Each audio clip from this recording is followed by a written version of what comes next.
कहते हैं दिल्ली दिल बरों की है, दिल जलों की है। कहते तो ये भी हैं कि दिल्ली दिल फरेबों की भी है। और लकी यानी कि लक्ष्मण लाल अग्रवाल में ये सारे गुण मौजूद थे। लोग उसकी शक्ल को देखकर ही कह देते थे, अबे दिल्ली से हो क्या? लकी वैसे दिखने में स्मार्ट और अट्रैक्टिव था, पर जेब से खस्ता हालत होने की वजह से रहता बेहद सिंपल तरीके से था। शर्ट का रंग उड़ा हुआ और पैंट से पैबंद जुड़ा हुआ। कहने को तो उसकी उम्र के लड़के दिल्ली की सड़कों पर रात को मोटर बाइक दौड़ाते थे, लेकिन लकी उर्फ लक्ष्मण लाल अग्रवाल सिर्फ कमरे से कॉलेज में पढ़ाई और गर्लफ्रेंड डिंपल के साथ थोड़ा वक्त बिताना, फिर कॉलेज से दुकान से जब होम डिलीवरी आए तो वहां, और फिर घर चला जाता था। हाँ, कभी कभी जब वो किसी लड़के को खाली सड़क पर मोटर बाइक दंदनाते हुए देखता तो कहता, एक दिन अपना टाइम भी आएगा जब मैं चश्मा लगाकर बैठूंगा और पीछे डिंपल को बैठाऊंगा। देखना जब वो मेरी कमर में अपना हाथ कसेगी और मैं तेजी से मोटरसाइकिल को इंडिया गेट के आसपास दौड़ाऊंगा, तो सारे दिल्ली का दिल हम दोनों को देखकर जलेगा। दुकान में रखा हुआ बर्नॉल भी काम नहीं आएगा। लकी ने कहा और अपने हाथ में बर्नॉल की क्रीम को दबा दिया। जैसे ही उसने क्रीम को दबाया, उसका क्रीम बाहर आ गई। अबे गधे, क्या कर रहा है? वो कोई स्पंज की गेंद है क्या जो उसे दबा रहा है? दुकान के मालिक ने उससे फटकारते हुए कहा और उसके सर पर एक चपत लगा दी। Sorry sir. लकी ने अपना सिर बचाते हुए कहा। वो खरोल बाग में स्थित एक छोटी सी मेडिकल स्टोर पर काम करता था। उसकी दुकान का नाम था चमन मेडिकल स्टोर और उसके ओनर का नाम था चमन लाल। लकी पिछले 5 साल से इन्हीं की दुकान पर काम कर रहा था। यहाँ इस छोटी सी शॉप पर काम करना उसकी मजबूरी थी। लाइफ में कंगाली की वजह से उसे कॉलेज में पढ़ाई पूरी करने के लिए पार्ट टाइम जॉब करना था। उसने कई अच्छी जगह अच्छी तनख्वाह की नौकरी ढूंढी पर नहीं मिली और वो इस मेडिकल स्टोर पर ही अटक गया। गधे, अब इसके पैसे क्या तेरा बाप भरेगा? कटेगा। इसका पैसा भी तेरी तनख्वाह से कटेगा और एमआरपी से डबल रेट में कटेगा। चमन ने अपने दांतों को किचमिचाते हुए कहा। गुस्से की वजह से उसकी नाक फूल गई थी और लकी की सांसें। उसने घबराते हुए ओनर से पूछा, एमआरपी से डबल क्यों सर जी? ताकि अगली बार से ऐसी कोई हरकत करने से पहले तू डबल बार सोचे। चमन ने कहा और उसके हाथ से ट्यूब छीन ली। उसका जी तो चाह रहा था कि वो लकी की खोपड़ी पर एक और बार अपना हाथ साफ कर ले, लेकिन उससे पहले ही दुकान का फोन बजने लगा। फोन की घंटी बजते ही लकी को वहां से निकलने का मौका मिल गया और वो भागते हुए फोन उठाने के लिए चला गया। हेलो जी, करोल बाग के बेस्ट मेडिकल चमन मेडिकल स्टोर से बोल रहा हूं, बताइए क्या काम था? ये लकी की पेटेंट लाइन थी। चाहे कहीं से भी फोन आए, लेकिन उसे फोन पर बस यही बोलना था। जैसे ही इधर लकी ने अपनी बात कही, उधर से जवाब आया, मैं ब्लूमिंग नाइट होटल के कमरा नंबर 303 से बात कर रहा हूँ। एक छोटा सा ऑर्डर है, नोट करो और जल्दी से होटल पर डिलीवर करवा दो। वो एक लड़के की आवाज थी। उसकी आवाज में काफी भारीपन और एक अजीब सी जल्दबाजी थी। जैसे ही लकी ने वो आवाज सुनी, पता नहीं क्यों उसे वो आवाज जानी पहचानी सी लगी। जी सर, बताइए आपका क्या ऑर्डर है? हाँ तो लिखो, हार्ट प्ले के 2 पैकेट और 1 पैकेट टिश्यू। लकी जो कि अपना पेन लेकर खड़ा था, हार्ट प्ले का नाम सुनते ही झिझक गया।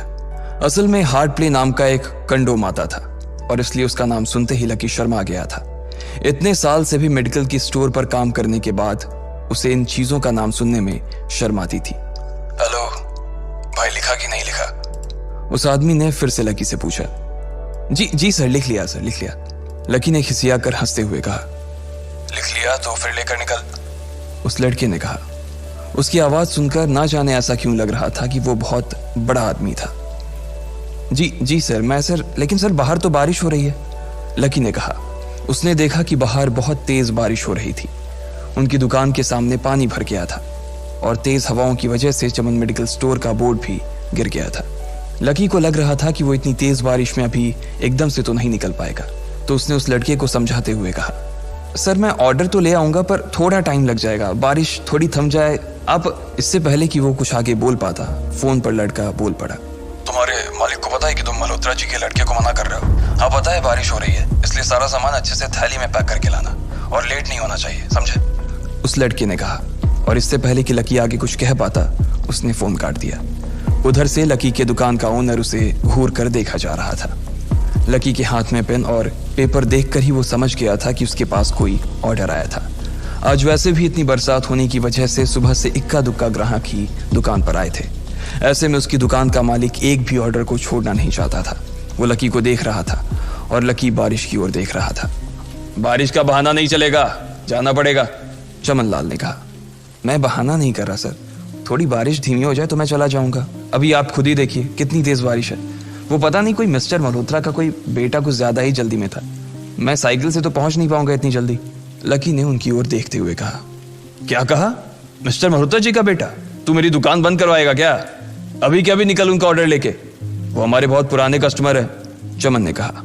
पर लकी ने कहा ही था कि चमन बोला। परवर कुछ नहीं, तू मेरी मोटरसाइकिल ले जा, उसने गुस्से में कहा। अरे सर जी, 200 के ऑर्डर में मुश्किल से 40 रुपए बचेंगे। इससे 3 गुने का तो पेट्रोल ही लग जाएगा, और अगर गाड़ी रास्ते में बंद हो गई तो अलग से खर्चा, लकी ने समझाते हुए कहा। वो जानता था कि उसका मालिक इन सब बातों पर ध्यान नहीं देने वाला। चमन लाल बोला। कोई बात नहीं, तू जा, चाहे जो हो जाए, ग्राहक नाराज नहीं होना चाहिए, और वैसे भी वो मल्होत्रा जी का बेटा है। चमन लाल ने मोटरसाइकिल की चाबी लकी की ओर उछालते हुए कहा। लकी ने चाबी ली। उसे देखकर उसके अंदर मिक्स फीलिंग आ गई। एक तो वो बहुत खुश हुआ कि बड़े दिनों बाद बाइक चलाने को मिलेगी, पर वहीं दूसरी तरफ दुखी इसलिए हुआ कि बाइक मिली भी तो ऐसी तेज बारिश में, अगर खराब हो गई तो इसकी चपत भी उसके सिर पर ही पड़ेगी। वो मुंह लटकाकर रेनकोट और हेलमेट पहनते हुए वहां से निकल गया। बाहर आकर बाइक को देखा तो लकी ने मन में सोचा, चलो ठीक है, जो होगा देखा जाएगा, कम से कम बाइक तो चलाने को मिल रही है। दरअसल लकी इतने साल काम करने के बाद भी अपने लिए एक मोटरसाइकिल नहीं ले पाया था। लकी की तनख्वाह ही इतनी भर थी कि सिर्फ उसके कमरे का किराया, उसकी साइकिल में डालने वाली हवा का खर्च, बिजली पानी का बिल और डिम्पल के साथ महीने में 1-2 बार बाहर खाने का खर्चा ही निकल पाता था। उसे डिम्पल की कही बात अक्सर याद आती थी। लकी, अगर अगले 2 महीने में तूने बाइक नहीं खरीदी ना तो मैं तेरे से ब्रेकअप कर लूंगी, देखना। असल में डिम्पल को लकी के साथ बाइक पर घूमने की बड़ी तमन्ना थी। लकी की इस उजाड़ जिंदगी में एक वही तो थी जिसके लिए जिंदा रहने को उसका जी चाहता था। जब भी वो उससे बाइक की बात करती तो लकी डिम्पल की इस बात को हंसकर टाल देता था। वो अपने मन में इस बात को अच्छे से जानता था कि डिम्पल उससे बहुत प्यार करती थी और वो उससे कभी छोड़कर नहीं जा सकती थी। वो दोनों एक दूसरे में ऐसे घुले मिले थे जैसे बादल बरसात में घुल जाती है। लकी को डिम्पल बहुत पसंद थी और वो उसके लिए दुनिया जहां की खुशियां खरीद कर ला देना चाहता था। वो चाहता था कि एक दिन वो डिम्पल को प्लेन में बैठाए, लेकिन उसके ये सब ख्वाब इस कम तनख्वाह की नौकरी की वजह से कभी पूरे नहीं होने वाले थे। पर आज उसके पास एक मौका था। वो डिम्पल को अपने साथ इस बारिश में राजपथ घुमाना चाहता था। वो उसे दिल्ली दिखाना चाहता था। चमन लाल को देने के लिए उसने पहले से ही बहाना सोच रखा था। बस जल्दी से वो ये डिलीवरी देकर सीधे डिम्पल के पास ही जाने वाला था। उसने होटल ब्लूमिंग नाइट के बाहर मोटर बाइक पार्क की और सीधे होटल के अंदर चला गया। लकी ने रिसेप्शन पर पहुंचकर नमस्ते करते हुए रिसेप्शनिस्ट को बोला, जी मैं चमन मेडिकल स्टोर से आया हूं, रूम नंबर 303 का ऑर्डर था सर। रिसेप्शन पर खड़ा आदमी उसके हाथ में काली थैली को देखकर समझ गया था कि उसमें क्या था और वो मंद ही मंद मुस्कुराते हुए बोला, 3rd फ्लोर पर है, लिफ्ट से चले जाओ, रेनकोट यहीं उतार देना। लकी ने ठीक वैसा ही किया और लिफ्ट में चढ़ने के कुछ ही देर बाद वो 3रे माले पर पहुंच गया था। वो रूम नंबर 303 के बाहर पहुंचा और उसने डोरबेल बजाई। जैसे ही दरवाजा खुला, लकी ने थैली आगे बढ़ाते हुए कहा, नमस्ते, मैं चमन मेडिकल स्टोर से लकी, ये आपका। इससे पहले कि लकी आगे कुछ कह पाता, उसकी आंखें फटी की फटी रह गई थी। उसने अपने सामने जो देखा उसके बाद उसे ऐसा लगा कि बंद छत के नीचे भी उसके ऊपर आसमान से आकर एक जोरदार बिजली गिर गई थी। उसके सामने एक लड़की खड़ी थी। वो लड़की और कोई नहीं बल्कि उसकी गर्लफ्रेंड डिम्पल ही थी। उसने एक पर्पल कलर का नाइट गाउन पहन रखा था। उसके काले घने बाल गीले थे और उसने उन्हें अपने कंधे पर फैला रखा था। उसकी खुशबू से ही ये चीज साफ पता चल रही थी कि वो अभी अभी नहा कर आई थी। डिम्पल, तुम यहाँ क्या कर रही हो? लकी को अपनी आंखों पर विश्वास ही नहीं हो रहा था। उसने 2 बार अपनी पलकें झपका कर देखा, लेकिन दोनों बार ही उसे अपने सामने डिम्पल ही नजर आई। तुम यहाँ क्या मेरा पीछा करते हुए आए हो लकी? डिम्पल ने उल्टा उसी के ऊपर पलटवार करते हुए कहा। लकी को देखकर उसके दिल की धड़कन भी तेज हो गई थी। उसे उम्मीद नहीं थी कि लकी यहाँ आ जाएगा। उसने ना तो सुबह से उसे फोन किया था और ना ही उसके मैसेज का कोई जवाब दिया था। वो अपने मन में सोचकर बैठी थी कि वो अगले दिन खुद ही उससे मिलकर बोल देगी कि उसकी तबीयत खराब थी। डिम्पल बेबी, क्या हो गया? किससे बात कर रही हो? अचानक से एक गबरू जवान सा लड़का दरवाजे के पास आकर खड़ा हो गया था। उसने बनियान पहन रखी थी। लकी उसे पहचान गया था। साले राहुल के बच्चे, तेरी हिम्मत कैसे हुई मेरी डिम्पल को हाथ लगाने की? लकी ने जैसे ही राहुल को देखा, उसके तन बदन में मानो आग सी लग गई थी। वो उसे इस वक्त इतना बुरा मारना चाहता था, इतना बुरा पीटना चाहता था जिसकी कोई हद सीमा नहीं थी। लकी जिस कॉलेज में पढ़ता था, राहुल और डिंपल भी उसी में पढ़ते थे और वो कॉलेज राहुल के फादर का ही था। डिंपल ने राहुल के पिता की एक कंपनी में जॉब पकड़ ली थी और राहुल उस पर बहुत लाइन मारता था। लकी ने 1-2 बार डिंपल को उससे दूर रहने के लिए भी कहा, लेकिन डिंपल ने उसे ये कहकर टाल दिया था कि वो सिर्फ अच्छे दोस्त थे। आज भी इससे पहले कि वो आगे बढ़ता, डिंपल उन दोनों के बीच आ गई। रुक जाओ, डिंपल ने गुस्से में कहा और लकी के सीने पर हाथ रखकर उसे रोक दिया। लकी लंबी सांसें ले रहा था और कुछ ही सांसों के बाद उसका गुस्सा शांत हो गया। अब डिंपल के पास भी छुपाने के लिए कुछ नहीं था, इसलिए उसने लकी से कहा, लकी, आज से तुम्हारा और मेरा ब्रेकअप। ब्रेकअप? लकी के पैरों के नीचे से जमीन खिसक गई थी। उसकी आंखें नम हो गई। लकी को उसकी बातों पर विश्वास नहीं हो रहा था। उसने डिंपल की ओर देखा और बोला, डिंपल, हम पिछले 1 साल से एक दूसरे के साथ हैं और तुम हो कि मुझसे ब्रेकअप करना चाहती हो? अरे मैं तो तुम्हारे लिए नई बाइक लेने वाला था। चल रहने दे, आज ही याद आई है तुझे बाइक की। अरे तेरे पास मुझे बाहर घुमाने के लिए, खिलाने पिलाने के लिए पैसे तो है नहीं, तू कहां से लेगा बाइक? और अगर ले भी लेगा तो उसमें पेट्रोल कहां से डलवाएगा? तेरी 8,000 रुपए महीने की नौकरी, उसमें होगा ये सब? लोग हंसते हैं मेरे ऊपर जब मैं सरोजनी में तेरे साथ घूमती हूँ। मैं ऐसी लाइफ नहीं जीना चाहती लकी। मैं तेरी तरह गरीब नहीं रहना चाहती। तूने मुझे फंसाया था, उल्लू बनाया था तूने मुझे, इसलिए मैंने राहुल से मैचअप कर लिया है। आज से यही मेरा बॉयफ्रेंड है। डिंपल ने गुस्से में कहा। अच्छा, तो बेबी ये है तुम्हारा वो बेकार सा एक्स बॉयफ्रेंड? राहुल ने पूछा और डिंपल के बगल में आकर खड़ा हो गया। फिर उसने लकी के हाथ से थैली उठाई और उसमें से हार्ड प्ले का पैकेट निकालकर उसे चिढ़ाने के लिए उसे हवा में लहराने लगा।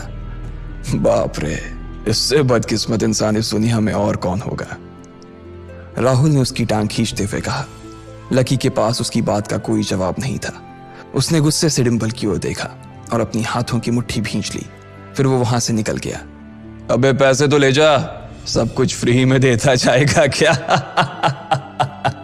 राहुल ने जोर से ठहाके लगाते हुए कहा, लेकिन लकी बिना उसकी बात सुनते ही निकल गया। उसके दिमाग में डिंपल के कहे शब्द गूंज रहे थे। उसने कभी सपने में नहीं सोचा था कि डिंपल उसके साथ कुछ ऐसा भी कर सकती थी। जिस इंसान के लिए वो इतना कुछ करना चाह रहा था, उसे उसकी कोई कदर ही नहीं थी। लकी इतना हताश हो गया था कि बुरी तरह से रोने लगा। इस बार वो लिफ्ट से नहीं बल्कि सीढ़ियों से नीचे उतरा और एक ही एक सीढ़ी उतरने के साथ उसके आंसू आंखों से छलकते जा रहे थे। जब उसकी आवाज सुनकर कुछ लोग अपने कमरे से बाहर आए तो लकी ने तुरंत अपने आंसू पोंछे और तेजी से वहां से भाग गया। उसे जिंदगी में पहली बार प्यार हुआ था और पैसों की कमी की वजह से ना सिर्फ उसका प्यार बल्कि उसकी पूरी जिंदगी बर्बाद हो गई थी। लकी जैसे ही बाहर आया तो उसने देखा कि बाहर अंधेरा हो गया था। आसमान में तेज बिजली कड़की और बारिश जो थमी थी एकाएक फिर से झमाझम बरसने लगी। ये देख लकी के थमे हुए आंसू एक बार फिर से छलक गए। उसका दिल बुरी तरह से टूट चुका था, लेकिन उसे इस बात की खुशी भी हो रही थी।